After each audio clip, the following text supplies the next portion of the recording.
Hello everybody, welcome to Stream. I'm here, Stream Tom. Today we're going to be looking at the release notes, then getting into some actual gameplay. We're going to be going over a couple things just to make sure everyone understands what is here in the release notes, and if there's any differences compared to what was already shown on live. Just to be sure, I'm going to make sure I format this properly so it fits and it's not going to get blocked by Twitch chat by accident. So that should be formatted properly. There we go. Okay. So we're going to go through this just top to bottom, go through everything real quick. So Reaper mode is getting changed, so creatures in High Skull Reaper have a lesser amount of damage reduction.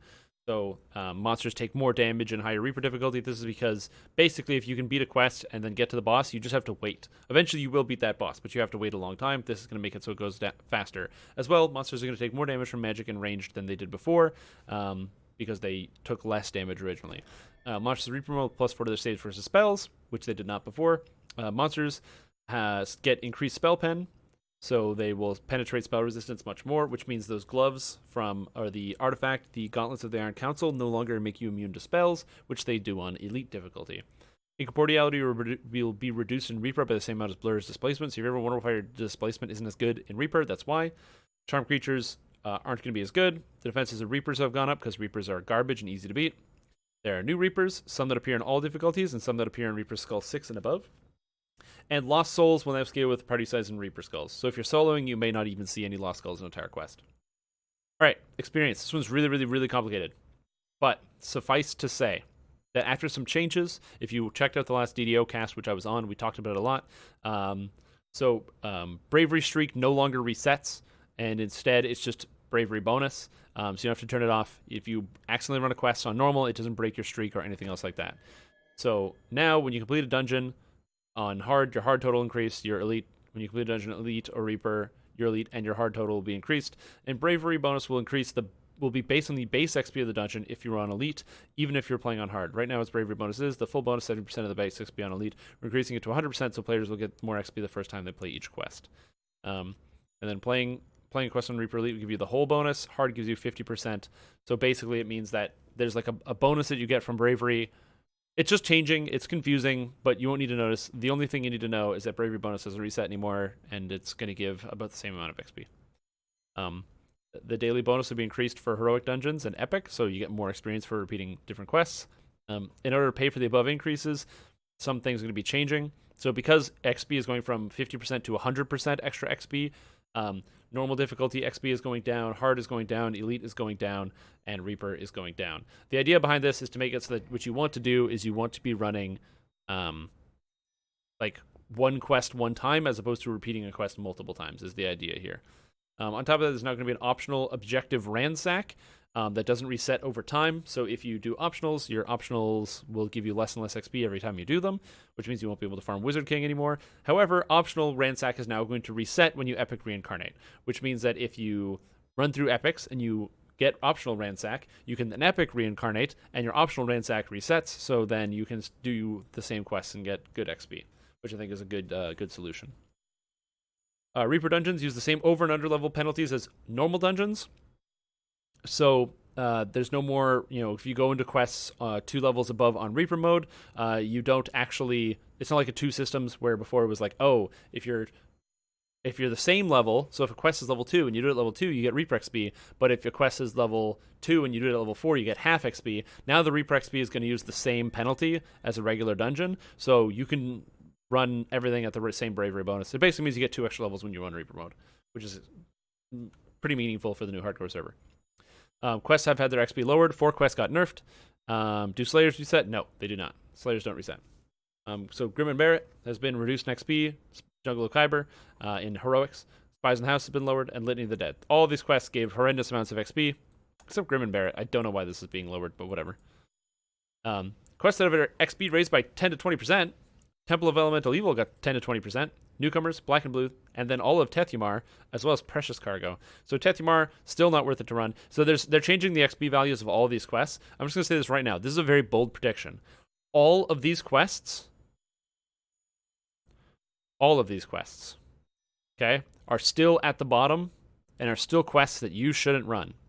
There are a couple exceptions in this list, but pretty much all of these you don't want to run because they still give complete garbage experience points.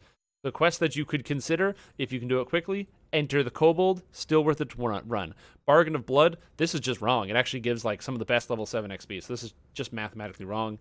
But the rest of this stuff, Epic Wayloon gives fantastic XP. I have no idea what's going on here.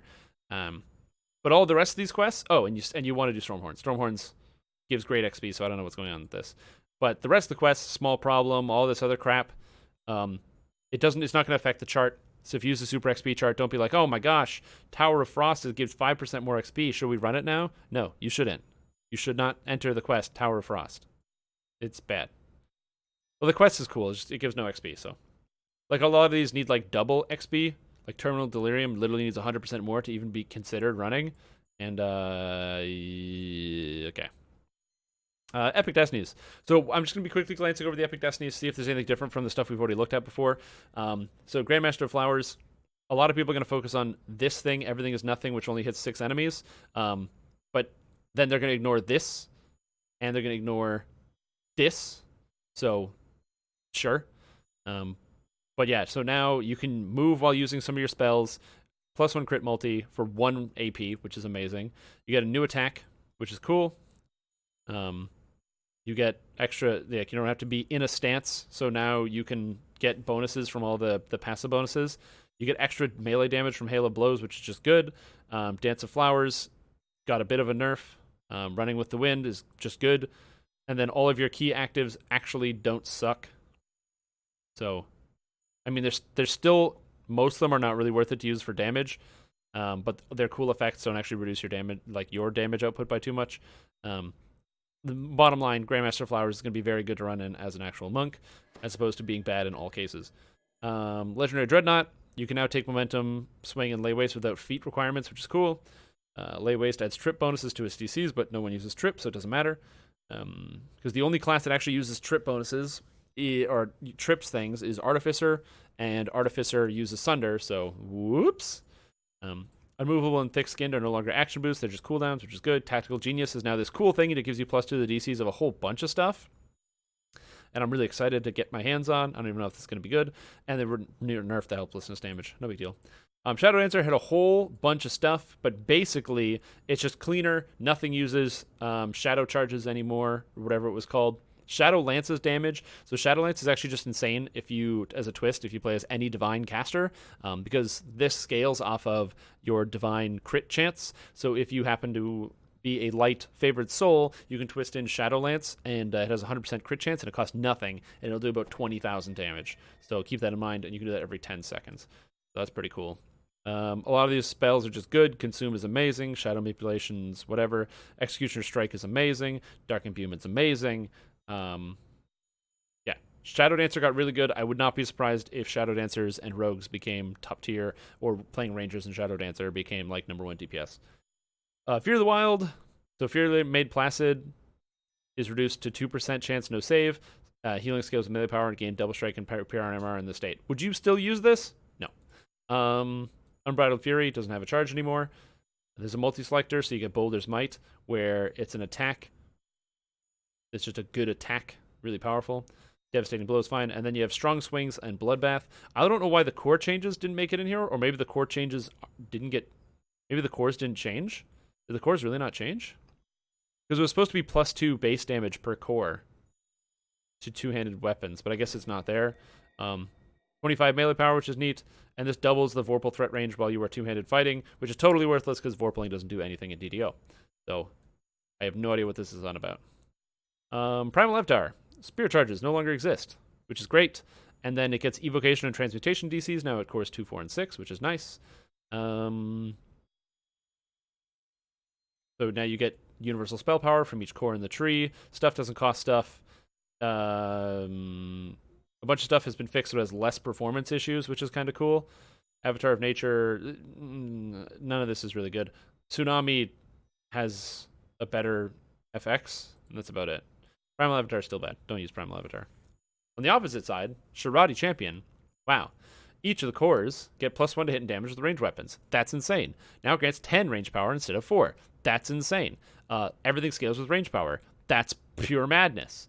You get more double shot. Wow. And then you've got Rain of Arrows. No longer requires charging. 3-minute cooldown. Scales 200% with range power. Costs 1 AP. I tested this on the server on Lamania. It basically doesn't do anything. So I do not recommend Rain of Arrows. It didn't seem like it did any damage whatsoever. It was doing like 500 damage a second, which is like less damage than you do with one, not even one arrow. Like the damage is horrible. Unless something changed, but on Lamania it didn't seem like it was working. Tea with Queen costs 1 AP. Stand and Deliver also grants 1 multi, which is just good. In the Weeds grants stats, I don't care. And then Horizon Shot, which is basically Fury Shot, but now it's in Shoddy Champion. Horizon Shot is now Hunt's End. They added the spell and then changed the name in the patch note. And its cooldown is now 24 seconds. What is going on here? What is happening in this patch note? Shouldn't it be just Hunt's End with a 24-second cooldown? Anyway, I don't write the patch notes. Oh, and Rainbow no longer procs positive damage, which is hilarious. It did that way too often. Unyielding Sentinel. More aggro. Cool. More aggro. Hey, more aggro. Renewal gets more healing. Yay. Divine Energy Resistance can now be cast directly on allies, which is good. This does 0 damage. This all gives 0 damage. You can now use Undying Vanguard while crowd controlled, which is pretty cool. And draw them out and Celestial Mandate. Look at this. Both of these huge threat things. Is basically these 2 attacks will let any tank character keep aggro on anything. So this is really good. Be excited for that. You can keep aggro on like constructs and stuff with this stuff. So it's kind of cool. You will need hit chance on your tanks now. So keep that in mind. Exalted Angel. Endless Faith is no longer tied, so everyone gets Endless Faith now, easily, including people playing an Exalted Angel, which sometimes you would pass up on that because it was way too expensive. Cure Mod, no change. No change. No change. Cool. Divine Crusader. Bunch of stuff. The biggest thing is a lot of stuff actually does what it says. So the stuff that says it gives melee power. Strike down scales with melee power, which is amazing. Strike down is actually really good, so I highly recommend you check out Strike Down. Confront any foes, an ability that doesn't do any damage, so who cares? Smite the Wicked, again, same thing, doesn't do anything, so who cares? Stand and Be Judged is apparently good, but we'll see. It's basically ranged dire charge on a single target. It's weird. Celestial Bombardment, it costs 20 mana and can be empowered and all this other stuff. I have no idea why, but we'll check it out. I'll have to test it. I haven't seen it. Celestial Champion moved to the left 1 spot, to the middle 5. They just moved it around. Celestial Champion. I don't understand. Celestial Champion's Double Strike and Double Shot is now ranged power and sacred. So what this means is usually you cap out on Double Strike, and especially since there's new Double Strike boots coming in update 43, every single character in the game is going to have a capped out Double Strike at level 30. All melees will have a capped Double Strike. And since that's the case, you don't really need more Double Strike from Celestial Champion, so instead it's going to be turned to melee and range power, which is just better. Book of War allows you to pick a divine or a favorite weapon if you want. If you don't have one, say you're not playing as a divine class, say you're playing as barbarian, you can have greatsword here and be greatsword barbarian. If you watched my guide or my build list that I made for the hardcore server, hardcore league, on here I made it so that if you're playing barbarian, you want to be in Divine Crusader, this is still going to work because you basically just pick greatsword as your Book of War, and then you can take some other stuff. And you have Book of War, Wrath of the Divine. While you're in a favorite weapon on main hand, you get +1 to hit and damage for every 2 religious lore feats with all equipped weapons and shields, which means if you're playing as a Vanguard, it's +10 to hit and damage with main hand and offhand if you're playing a Paladin. Kind of cool.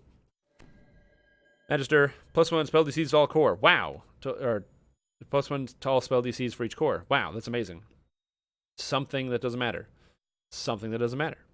Master Spell Cool increases DCs. Wow. Arcane Tempest has a 30-second cooldown with a 10-second duration. It's not linked to anything. It costs 1. You can put all your meta magic feats on it. It has a faster animation and cast time, and no longer has a previously unlisted saving throw because it's got no save. So Arcane Tempest is now like god tier.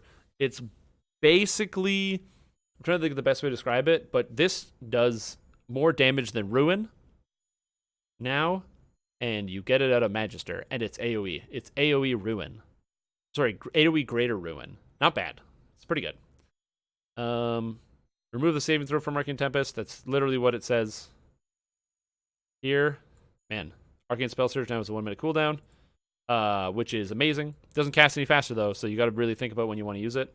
Draconic Incarnation, gotcha. Oh yeah, and that's it. Magister, Master DCs, go for it. Draconic Incarnation gets 5% crit damage, which is fantastic because that's all you want to do is crit. You can apply all your meta magic feats now to Energy Vortex and Energy Burst, so now you want to take Vortex because it's super good. Acid versions of these spells use Conjuration DC. These spells are now considered elements for the purpose of caster level. Wait, they weren't? That's interesting. Draconic Incarnation gets +1 Evocation and Conjuration DCs at cores 2, 4, and 6, so it's +3 to their DCs.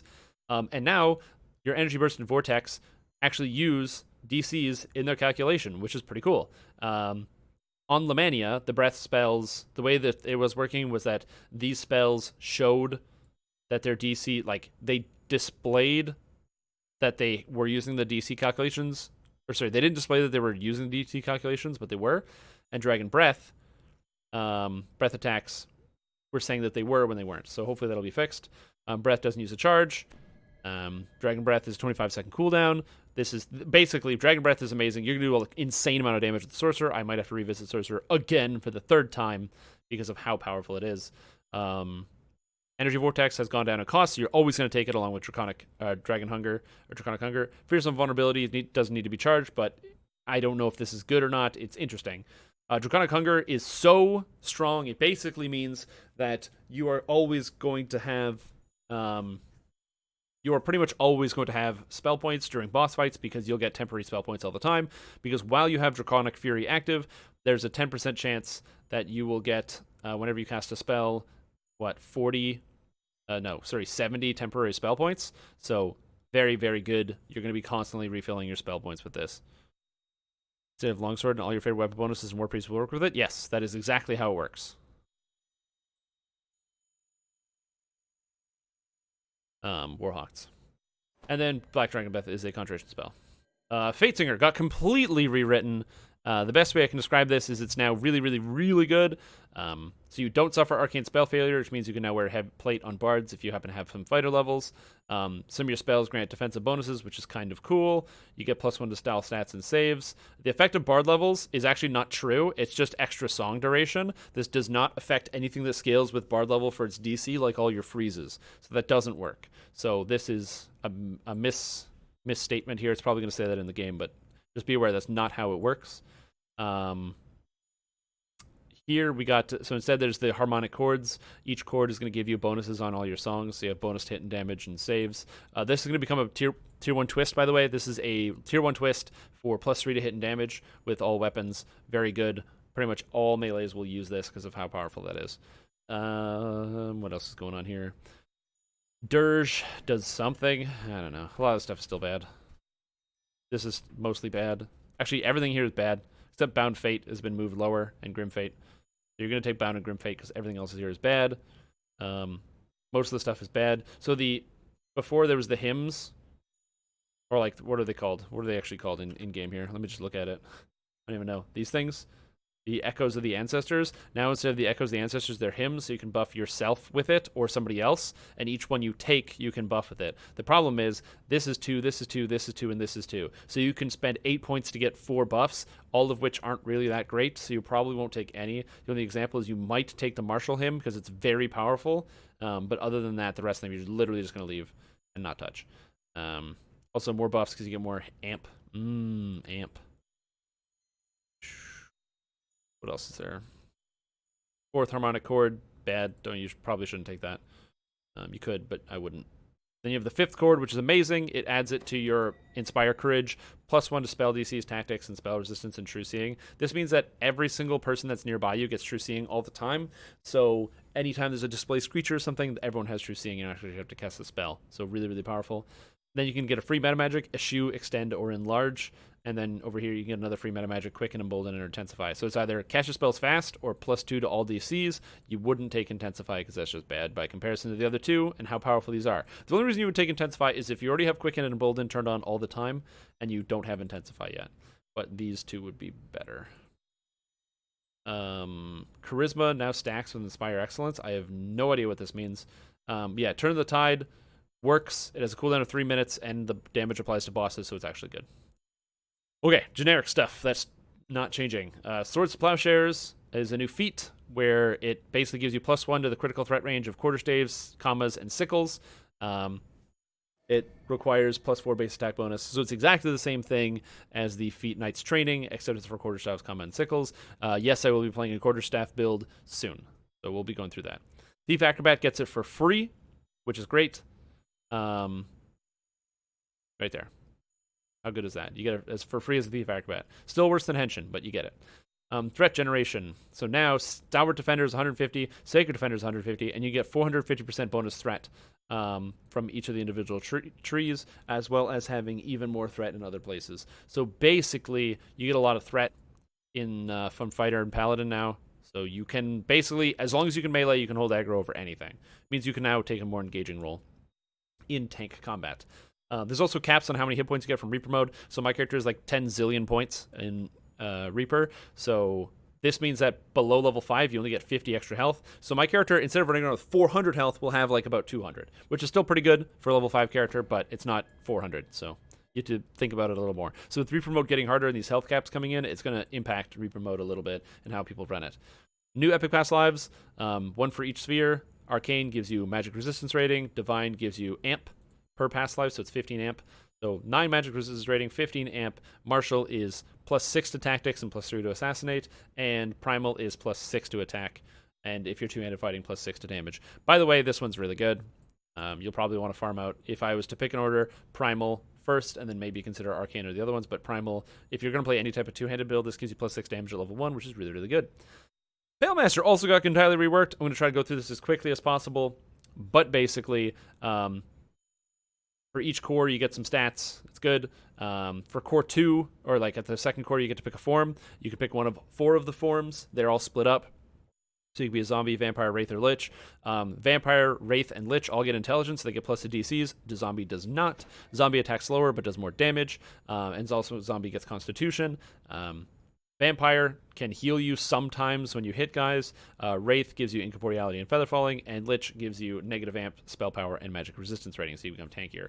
Then you have the cores after that, which allow you to pick an effect here, so you can get either health, magic resistance rating, and saves, dealing damage that scales with spell power, +2 to assassinate DCs, more incorporeal chance, more spell power, necromancy DCs, enchantment DCs, cold absorption, electric absorption, or ghost touch on all attacks. Just things you can right away avoid and write off. Don't take Ghost Touch because you can get that out of the Eldritch Knight tree. And if you're playing as a wizard and you're playing as melee, you're putting Eldritch Knight. So don't do this. Deathly Spell Power. This is not good enough, so don't take the negative spell power. It's pretty bad. But everything else seems pretty on the level and something you consider taking. Yeah, it's a pretty big patch. I'm trying to go as fast as possible. You get to pick 3 of these because core 3, 4, and 5 are all one of these. And you have one spell. You actually get Spell Pen and more mana. And then at core 6, the capstone, you get 2 things. First, you get Greater Death Aura, which stacks with Death Aura and Lesser Death Aura, and it's just more powerful, and it's really good. And then you also gain 4 intelligence, Death Block, Healing Amp, Spell Pen. Cool. Cores. Necrotic Touch, Necrotic Bolt, and Necrotic Blast cost mana now, and they scale with all your mana magic feats, and also they scale like regular spells. So I believe this is like a d6 +2, and then this is like a d6 +4, and this is a d6 +6 or something. Don't quote me on that, but it's more than regular base damage, so they're very, very, very, very good. Then Negative Energy Conduit gives you negative amp. Then you get negative amp up here. So out of the tree alone, you're able to pick up, I think, almost 80 to 100 negative amp. Really, really powerful. And if you're in Lich form, it's even more negative amp. You still get the Knight, Skeleton Knight. The rest of the stuff doesn't matter. There's the Cloak of Night, which got changed. So now if you block while in a shroud, you get displacement and you turn invisible. It's kind of weird. I don't know if you should use it, but it's neato. Unholy Avatar, which is huge. While in Undead Shroud, your negative energy attacks leave a lingering debuff on undead foes that leaves them vulnerable to negative energy if they're immune. This has negative energy attacks. I would assume that this would not work with the inflict wariness because it does damage, negative energy damage on targets when you attack. But this says your attacks, and this says negative damage, negative energy attacks. So knowing DDO's code, or like how it's been programmed, this should not work when you're melee people. It should only be spells, but they're worded the same, so only time will tell. Deathly Versatile, pick a second shroud, so that's kind of neat. And then top tier, Animate Ally, you just you resurrect and turn somebody into a zombie. It's got an 18-second cooldown, which is kind of neat. Darkness Corporation, you can get this as the Necromant Warlock thing. And then Ascended Shroud, You can ascend your shroud. There's 4 new things. So if you're in zombie form, you gain melee power, PRR, and 10% life. While in vampire form, you gain enchantment DCs and something dumb. While in wraith form, you gain an extra 5% incorporeality, sneak attack dice, and dodge cap. And while in lich form, you gain MRR cap, negative spell power, and cold and electric resistance, and 5% spell cost reduction. So for my money, I'm playing in lich or zombie probably, just because of the life. You could also play in wraith for 5% incorporeality, but I think that the racial bonus to life plus the con is not too bad. Also, Wizards got a new 9th level spell, which is pretty exciting. So called Rend the Soul, which does a ton of damage. I couldn't get it on the test server, so I have no idea if it works or not. But if it does, this is the highest damage dot in the entire game. So check that out. It basically does the same damage. It's like slightly higher damage than a fireball every 2 seconds, except its maximum cast level is 20. So it's double the damage of fireball every 2 seconds. So there's no comparison. Rend the Soul is the best dot in the whole game. You want Rend the Soul on your characters who are not Pale Masters. It's that good. What else is on here? Harm can be cast on anybody. You don't have to face somebody, which is a good change. Bardic Inspiration heal over time is better. A bunch of tooltip fixes. Anything important in here? No. Dodge has an absolute cap of 95%. Helplessness does less damage in all cases, so helplessness is not as good as it used to be. Druid, now their attack speed in wolf forms has been reduced, and you have to go tier 5 to get your attack speed back, which means that all the splits that aren't playing pure Druid are at a penalty. So say, for example, that Barbarian 11 or Druid, or Barbarian 11, Druid 8, Favored Soul 1 build that a lot of people have been playing. You don't take tier 5 in wolf, so you're going to lose 10% of your attack speed, so you might have to change your build. But if you're just playing as a wolf druid, there's no penalty whatsoever, and it's exactly the same. Dragonborn's Racial Black Dragon Breath Attack is a conjuration spell, as opposed to the regular one. They used to all scale off evocation. Dragonborn's Breath Attacks now scale with 100% with spell power, which they didn't, and Dragonborn Enhancement now has conjuration DCs in addition to its evocation DCs. Oh my god, it's almost done. A bunch of weapons were nerfed that had really good crit multiplier. Many items that have insight and semblance that are quality insight have had their effects tripled. Purifying Quiver should now keep track of your blooding ammunition pass. You have to change weapons to do that. Shards of Mechanus and Shadow Device didn't work on range. They now do. Reaper bonus on goggles functions correctly. I didn't know it didn't. Slave Lords! The Slave Lords crafting system. Slave Lords has been reduced by 2 a quarter. It only costs 100 now. So Slave Lords crafting is very, very easy, which is exciting. Yay. Monsters. Elementals no longer have damage reduction, which is fantastic. Before, you could have your damage reduced to 0 in Reaper mode. Now that won't happen. Dragonborn enemies should now more easily reach and attack players that run from them. I didn't know that was a problem. And Tactical Detonation no longer incorrectly uses monster duration scaling. Interesting. The Grotto has been changed, so it's just shorter. Yeah, the update's coming tomorrow. Wait. All versions of Elemental Bloom is now a D8 with base critical threat range. No, this is a nerf. It used to be an 18 to 19. Bone Crusher. Epic and Mythic are now 5W instead of 2W. They are all kind of nerfed. The base damage is increasing a little bit, but your crit threat range is going down. And really, the crit threat range is what you want. That's what matters the most. What else is on here? Optional XP now ransacks down to 20% and never for this particular life recovers. Once you reincarnate, it comes back. Launcher dynamically updates your position in the queue. I've never seen a queue time in DDO, and I don't think I ever will. New UI option to hide guild renowned chat feedback. Now you can read chat. Beautiful. Perfect change. Now when you enter the airship at the tower, you don't have to go like, yes, I would like to enter my airship. It just puts you on the airship. UI portal difficulty when selecting Reaper difficulty. The hard elite streak hoverovers now glow when you're eligible. Moving while attacking with hand wraps no longer causes visual streaks to appear erroneously. And the level range for posting on LFM is going to be your level -2. Which means if, for example, I'm going to open up a group, which I'm going to do right now, and I'm going to do it for Orchard Reaper 2 104, and I do this, instead of it going to up to 16 and down to 12, it's now going to start at 14 -2. So because I'm level 14. What kind of positive change is that? My goodness. Fleshmaker. And that's it. Those are your patch notes.